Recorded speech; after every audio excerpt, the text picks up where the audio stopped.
Stadium, stadium, stadium, stadium, 50 hours. The people have asked for it, and so here it is. I played Stadium for 50 hours so that you don't have to. If you live under a rock, here's a quick rundown of what Stadium is. It's similar to regular Overwatch, except there's multiple rounds, you pick one hero, and cannot swap. After each round, you obtain performance-based currency that allows you to upgrade your hero through various different items and powers. Win enough rounds and you win the game. Yippee! Stick around if you want to figure out if Stadium is for you, or if you just want to hear some spicy takes. So to give some context, before the 50 hours, I played Stadium a handful of times over the year. Once during a creator spotlight, a few times during closed beta, and for a few hours on release. At first, the concept of the game mode seemed amazing to me. Play your hero the way you want to. But after all these sessions, I kinda came to the conclusion that the game mode was more of a stat diff simulator than anything. Pair that with some really unbalanced games, and Stadium was as good as dead to me. So here we are, season 19 of Overwatch.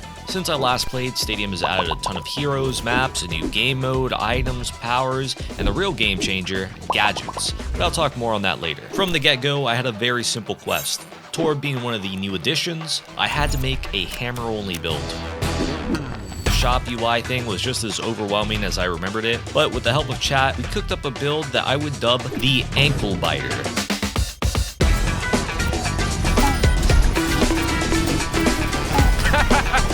I like how they let me kill him.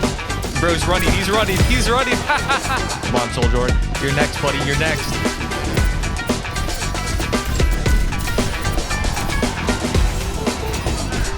Let me get that. Let me get that. Let me get that. Let me get that. Who's next? Torb Hammer OP. You too. You can get the smoke too. You three. The strategy was simple. Survive the first few rounds, and once we scale damage and get blue boots, it's GG easy. It's my belief that boots are the most underrated item in Stadium. Bro, wait, time out. Look how fast I am. The ability to cut a corner or chase a kill completely changes matchups, and Torb Hammer only is basically carried by this dive strat. It's thanks to boots that we can engage past things like Sojourn Slide or Ash Coach Gun. I had a blast running this build, and I would say it ended up as a success considering I won more games than lost. And hey, we even got Legend, aka the highest rank. And with that, we achieved Legend. Torbjorn Hammer only. Well, maybe not Hammer only, but Hammer build. Whoa, that actually looks cool. It's red. That's sick. Which is a perfect segue into this next segment. Ranked Stadium is a joke.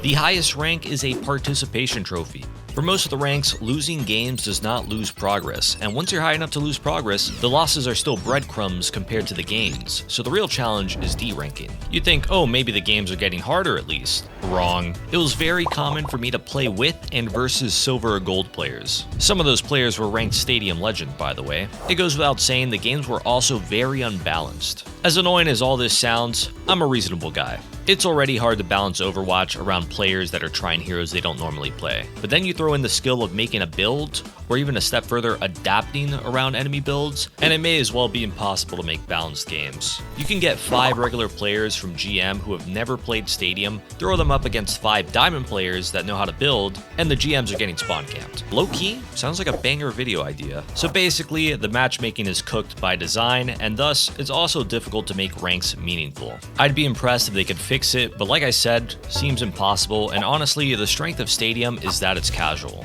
So yeah, the ranked sucks, but it's not necessary to enjoy Stadium. After one-tricking Torb Hammer to the big leagues, I figured I'd do the same with the other 2 roles, starting with tank. Chat recommended I try Hazard, who was pretty broken at the time. I tried him for 2 games and it went terribly. I fell into the trap of taking Stadium too seriously. What I mean by that is, I was playing Hazard like I would in a regular comp game, and getting really annoyed when my teammates didn't follow up on my damage or my distractions. And that's honestly a rookie mistake. I realized this and said, I'm locking Winston and turning my brain off.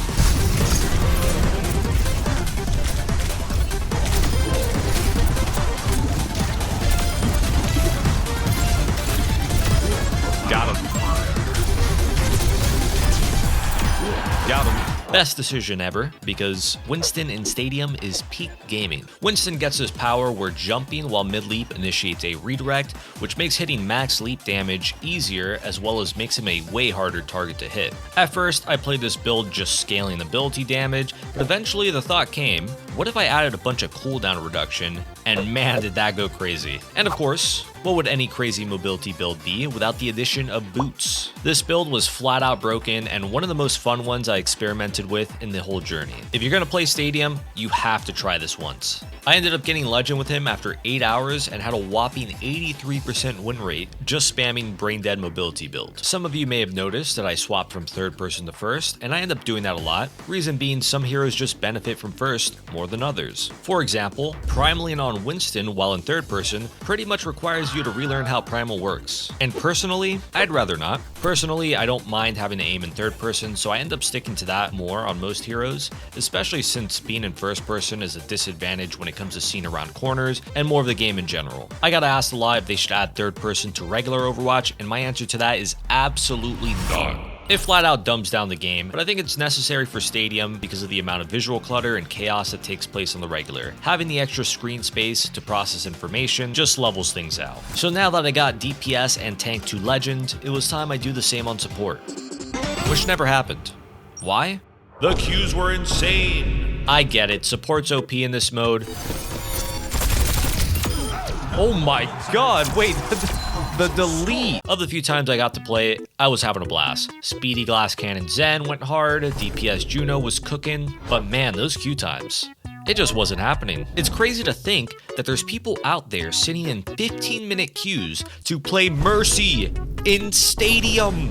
Couldn't be me, that was the one hero I did not play. So anyways, if you want to play support in this game mode, I highly recommend you find a tank or DPS duo, otherwise you'll spend more time in queue than in game. At this point, I was about ready to call the 50 hours early, but Blizzard made a revert on the game mode rules. You see, when Stadium first released, the format was best of 7. In other words, first team to win 4 rounds wins the game. At the start of the season, they made it best of 5. First to win 3 wins the game. For almost half the challenge, I had been playing best of 5, but due to player feedback, the format has been reverted to what it originally was, best of 7. I ended up playing out the rest of the 50 hours with this format, and a lot of people wanted to know what I thought about the format. And so here it is. In my opinion, it's mostly the same shit, maybe even a little worse.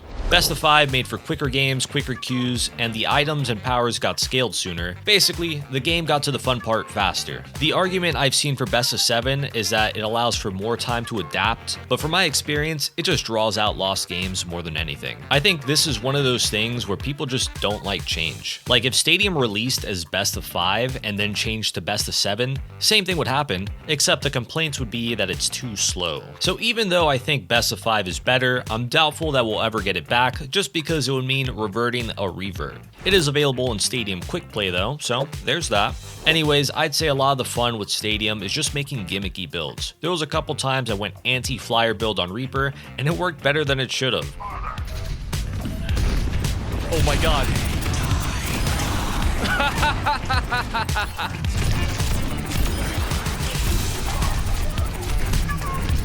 Blind Reaper strikes again.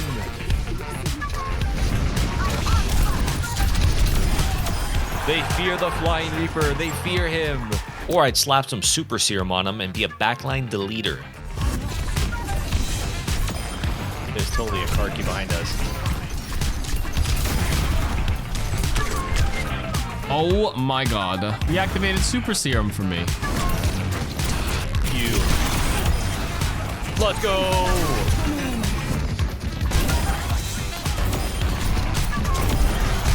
One build I wish I could have played more was a Soldier 76, but he's bashing with extra steps build. Basically, I get max ammo, and the more bullets I shoot, the more damage they do. So I pre-fire for a few seconds, then peek and erase people. It was pretty satisfying. My advice for anyone trying Stadium is to get experimental. Maybe copy builds to start, but definitely get experimental. That's where a lot of the fun is. To give some final feedback on Stadium, if there's anything that would make it better, it's just them adding more creative ways to play heroes. Like, to give an example, Junkrat's kinda basic. He pretty much just runs one build, which is direct hits and faster projectile speed. If you try to build into anything else, it's double F tier. Also, they need to add some anti-one-shot items because Freya and Sojourn are maximum cringe in this game mode. Things definitely aren't gonna get better when they add Hanzo and Widow.